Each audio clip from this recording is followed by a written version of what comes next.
scary. And I know this is your safe space.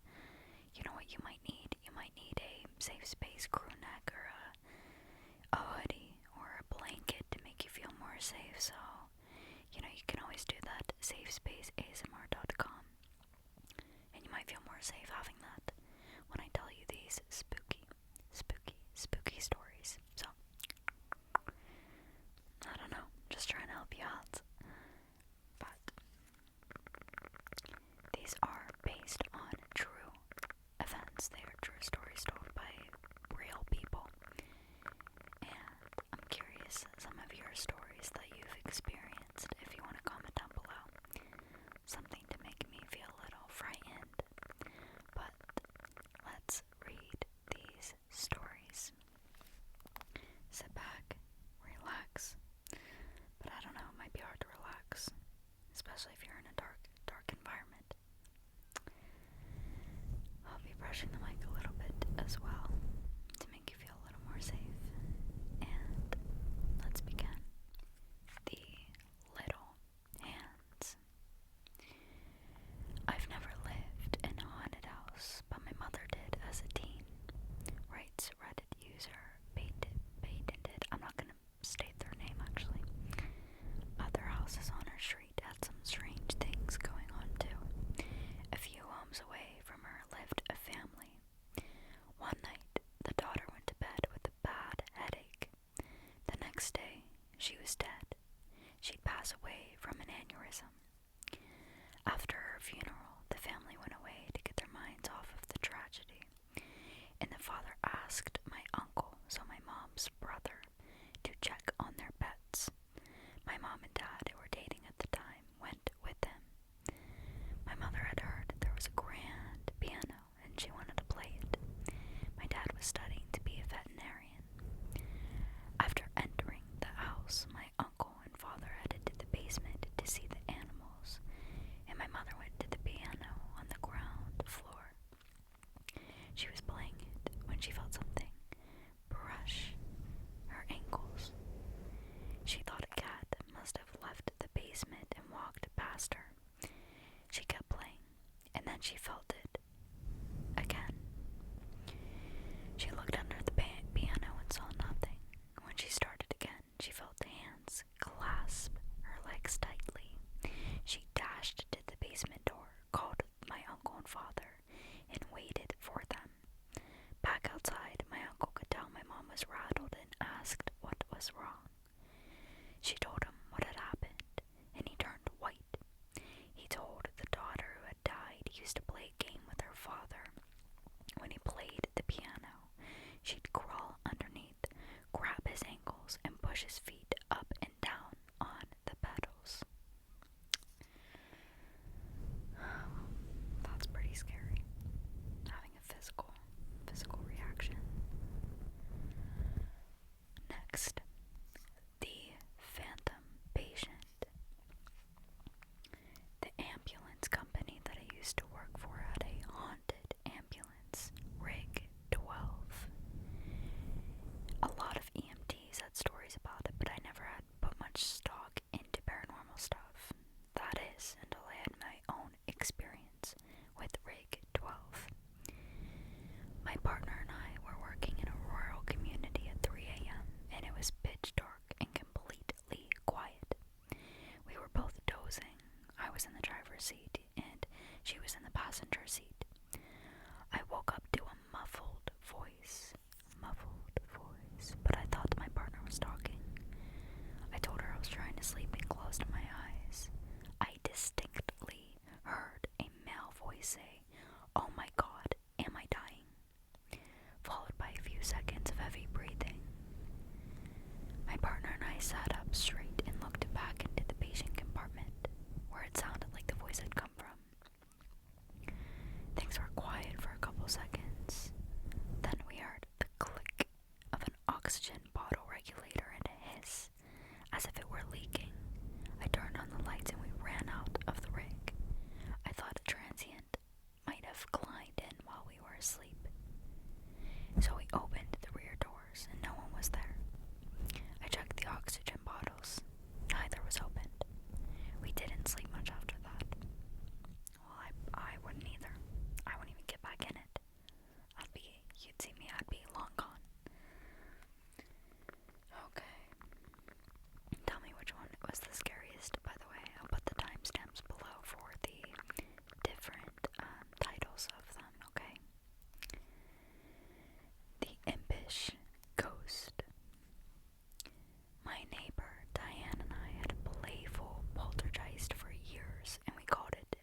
gone and pulled shenanigans at her place.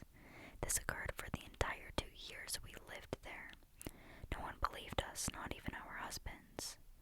My mother thought someone was stealing from us when we were sleeping or out of the house. My sister believed something was going on, but didn't know what. I still can't explain any of it. I don't know if I understood that. So I guess it was like, something. They had no explanation for what was moving this stuff and what was missing. Well, that's crazy. Alright. The Eerie Attic. I don't like attics. I don't know about you, but so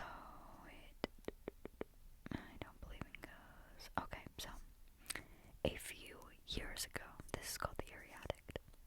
A few years ago, I moved into a one-bedroom apartment in Melbourne, Australia. They went on to recall it was my first time living on my own. The apartment block had been built in the 1930s. I'd been there for a few months when I came home from work one day and went into the bathroom. I saw something strange, a wooden board, which had covered a hole in the ceiling that led to a small attic space laid fractured in 2 pieces on the ground. I examined the pieces. The board was an inch thick, and it would have taken Bruce Lee to break it. I thought the landlord had sent someone to work on the attic, I was frozen stiff with fear. Someone is up there for sure, I thought.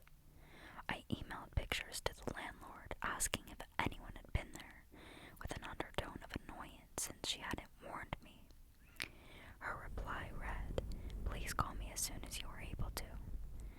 I called, and she explained that her last 2 tenants said that something had happened. She promised to replace the board, and she did. A month later, I woke up one night around 4 a.m. My body was covered in goosebumps. It felt like someone was rubbing his or her hands on me. Everything was silent, but then I heard a dragging sound coming from above my bed, as if someone was pulling a sack of potatoes. I froze, convinced someone was up there. There was no way an animal could make that sound. After 5 minutes, I worked up my courage to turn on the light, armed myself with a cricket bat, and walked to the bathroom. That's when I saw that the new board covering the hole was broken in 2. I felt sick. The dragging sound had stopped, but I heard something else. Whispering. The sound was clear and coming from the attic. It sounded like children's voices, and I could hear one sentence repeated over and over. "It's your turn, it's your turn." I switched on every light in that apartment to make things feel normal. It was 5 a.m. and dark outside. I watched TV to try to unwind, then a fuse blew. My pet budgie, Dexter, whom I kept in the kitchen, usually never made a sound at night, but he started squawking like he was being strangled. I never heard him make those sorts of noises. He was screaming. I grabbed my car keys, ran out, sat in my car, and waited there until the sun came up. When I saw people walking their dogs, this comforted me enough to go back in.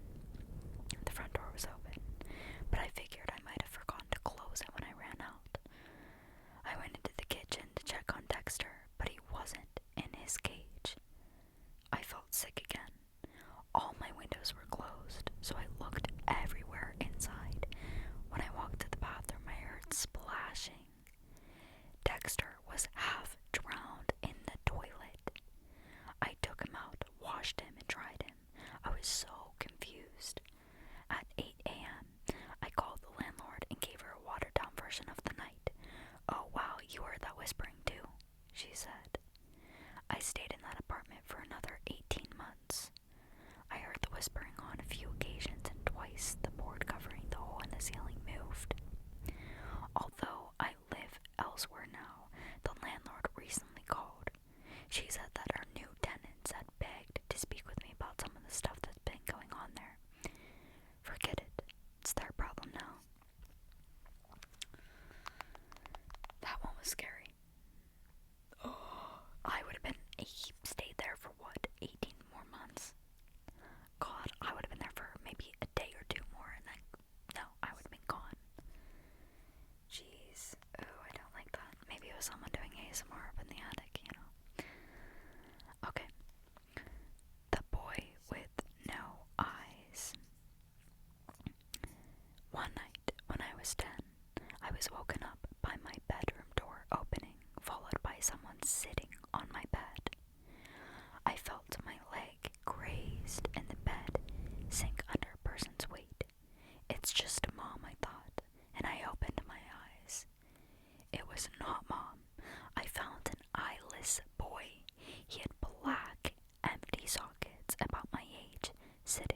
eyes, he was gone, but I could still see the imprint where he'd sat on my bed.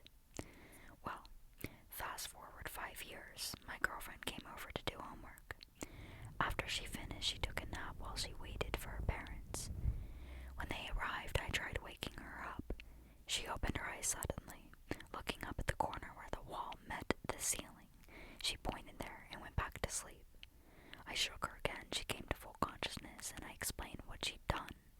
She looked haunted. She said, this is in quote, "Up on the wall, I saw a little boy with no eyes. He was there in a Spider-Man pose staring at me." I freaked out and told her about the same story, about the same kid, about my story about the same kid. Well, fast forward another 5 years, I was with the same girlfriend and we had a 2-year-old. We were living in my parents' house in my old room. My daughter started waking up at the same time every night and she'd talk. After a while, I noticed she had almost the same conversation every night. I playfully asked her once whom she was talking to. She said, "It's a little boy. He's nice. He's lost and looking for his mommy." My daughter's nightly conversations continued until we got our own place later that year.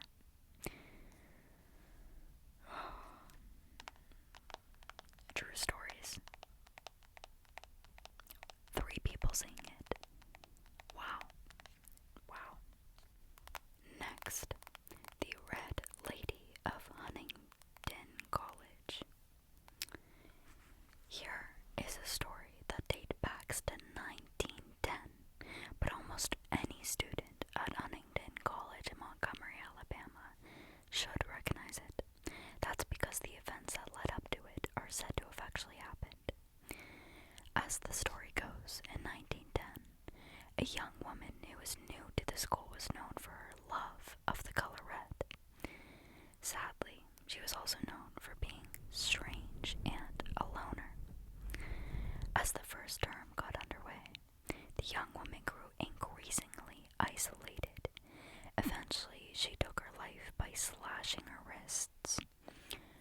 Her body was discovered in a red gown drenched in blood. From then on, students and faculty have been reporting sightings of a young woman dressed in all red. She's appeared all around the college's campus. The figure, dwelling in perpetual isolation, is often cited as a reminder of the importance of being kind to one's peers. Well, that's really sad. That's really sad. I mean, that's scary, but that's also sad. Oh, if I saw that in person, oh, chills. Alright, next, the Ashley Street Ghost. Huntingdon College is just one of many haunted colleges in America, each with its own ghost stories. This next true tale comes from the University of Michigan in Ann Arbor. The haunting happened in 1972 at a party hosted by University of Michigan students living on Ashley Street. A 15-year-old girl who probably had no business being there in the first place suddenly felt a strange, bone-chilling cold. In an attempt to warm up, she went upstairs because heat rises, we guess. That's when things got really weird. One of the walls of the house started moving, and a black shadow approached the girl. Meanwhile, downstairs, posters were spontaneously popping off the walls and falling into a growing pile on the floor. The girl wandered back downstairs, where she found herself saying these strange words. "The drugs and addiction were my fault, and I accept responsibility for that, but I was not that way deep down inside. I want to apologize to everyone involved for what I have done." What made those words even stranger was that the girl did not do drugs, let alone have an addiction. Her words didn't seem all that strange to the students who lived in that house. Before they moved in, the house had been inhabited by a man with a very serious addiction. The reason he no longer lived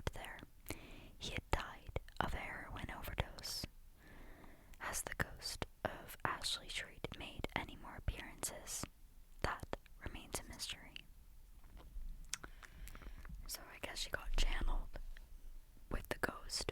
People would say possessed. I think, like, channeled. Oh, gosh. I think I'm saying things. I'm kidding, but wow. Okay. Next, the ghost of Frederick Jordan. This real-life ghost story concerns a man named Frederick Jordan, who held one of the most lonely and desolate jobs in existence. Jordan was the lighthouse keeper for Penfield Reef Lighthouse off the coast of Fairfield, Connecticut. Built in 1874, the lighthouse was primarily a way of warning ships of a treacherous, hidden reef responsible for more than its fair share of harbor accidents. In 1916, Frederick Jordan was the head lighthouse keeper. Tragically, he drowned in a boating accident just before Christmas of that year, when he was caught in a gale while rowing home to see his family. Ever since then, lighting and equipment malfunctions in the lighthouse have been blamed on Jordan's spiritual presence. But even more chilling is that keepers at the Penfield Reef Lighthouse often find the lighthouse logbook opened the day Jordan died, and locals have recounted witnessing an unidentifiable, I'm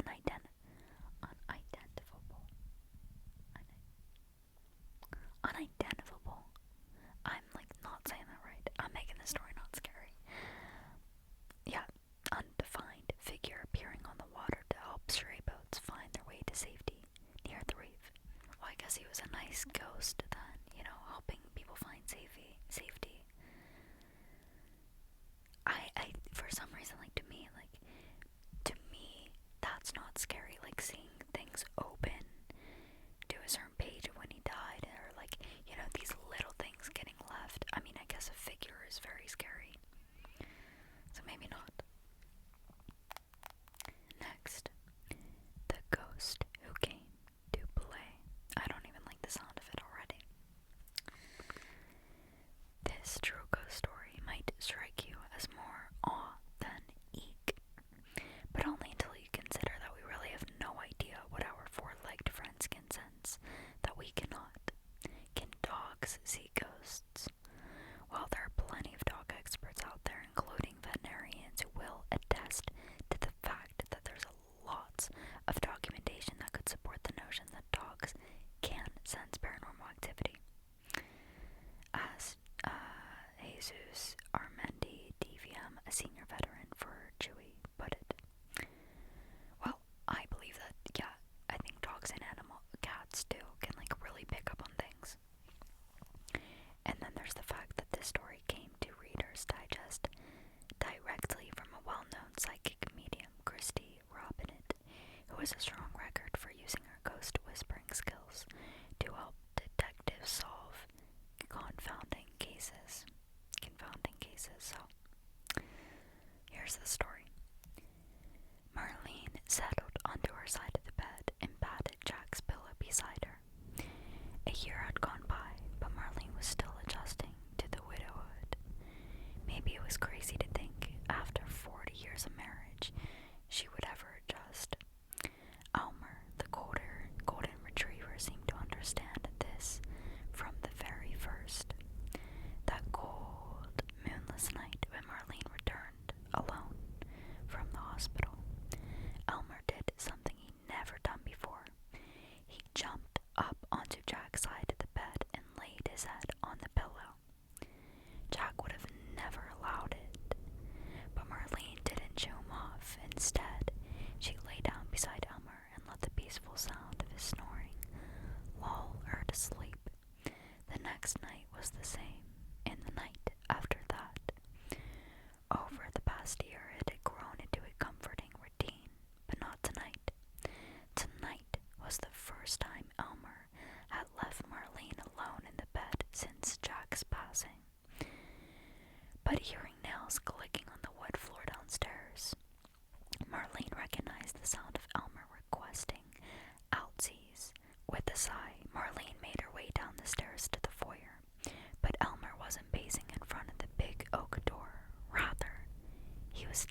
is indeed what happened.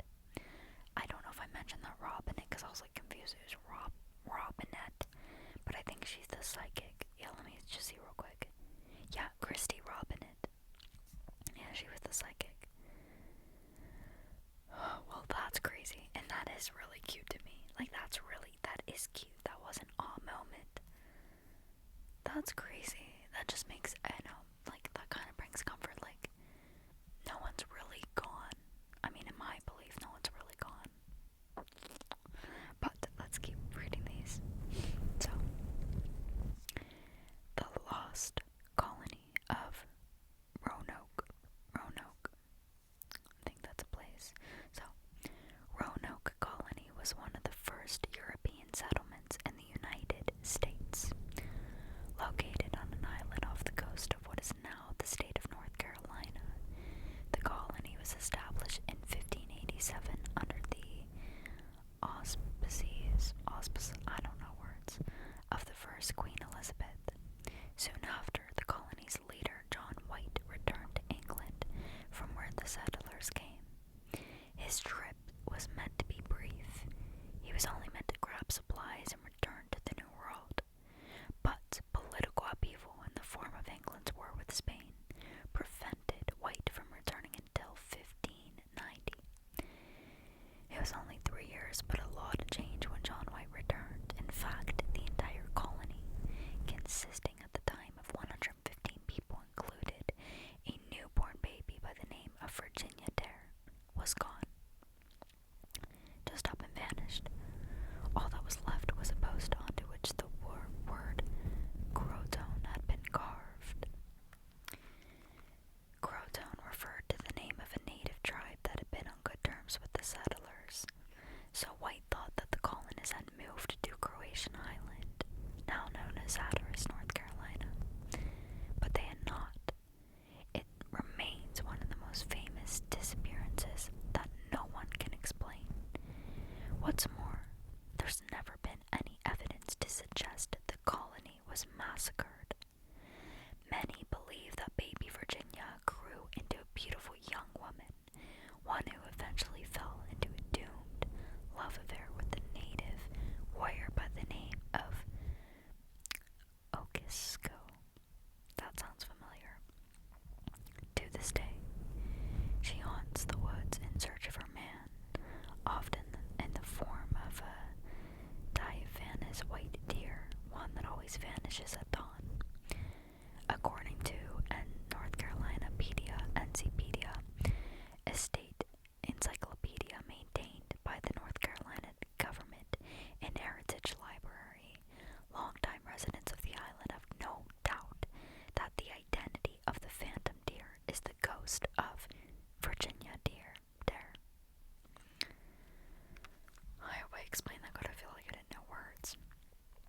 That's crazy though. So an entire colony just disappeared. That's weird. That reminds me of Manifest. I think, if I'm getting it right, that movie where the plane just disappeared. And then that one situation in real life about the Malaysian Airlines like disappearing for the longest time, but I think they found it. But that's just weird. That stuff gives me the creeps, because also in that one story about the Malaysian Airlines, if you listen to the aircraft, it was weird. Eerie, just eerie. His voice was like, good night, like said that to the people, and then it just disappeared. Okay. The Princess in the Tower. This is the story of two young princes. Why does that word not sound like a word? Princess brothers Edward and Richard, who were imprisoned in the Tower of London to prevent them from becoming king and heir apparent, respectively. In April 1483, when King Edward IV died, his eldest son, Edward V, who was just 12 years old, briefly became king. Because of his young age, he had a regent appointed, whatever. I don't know. That regent was the young king's uncle, known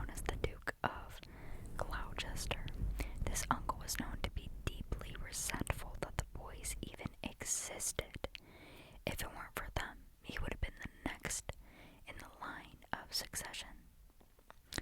What happened next is shrouded in mystery indeed. It is one of the strangest British royal family mysteries. It appears that the young king and his brother, Richard, the Duke of York, were kidnapped and locked away in the Tower of London, after which the Duke of Gloucester declared himself King Richard III. The two young princes were never seen or heard from again, and two small skeletons that were eventually found in the tower are believed to be all that is left of them, other than the ghostly apparitions, that is. British papers have reported on visitors who claim to have seen the ghostly figures. That's scary. Oh, I think, how many more do we have? Oh, we only have one more. Oh, jeez. Okay, well, we only have one last one. Comment down below which one was your favorite. I think I know mine. I think I do. Yeah, I think I do. Last one. The ghost of the hanged man. One theme that many ghost stories have in common is that they offer a sense of justice in return for a wrongful death. This particular ghost story, however, offers a somewhat different take. It's about wrongful treatment in death and revenge in the afterlife.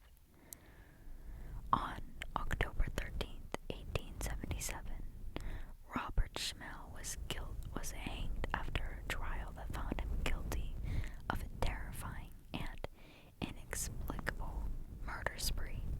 The townspeople were filled with so much anger and hatred that they left his body hanging for days. The tale says not one of the townspeople demonstrated even a shred of remorse, let alone forgiveness. Since then, Schmel has been said to haunt the town. Those who have seen him say he appears as a ghostly male figure, but as soon as the figure registers in your mind, it disappears, somewhat maddeningly, into the darkness. Oh geez, so other people are also being haunted by him. Okay, great. Well, those were scary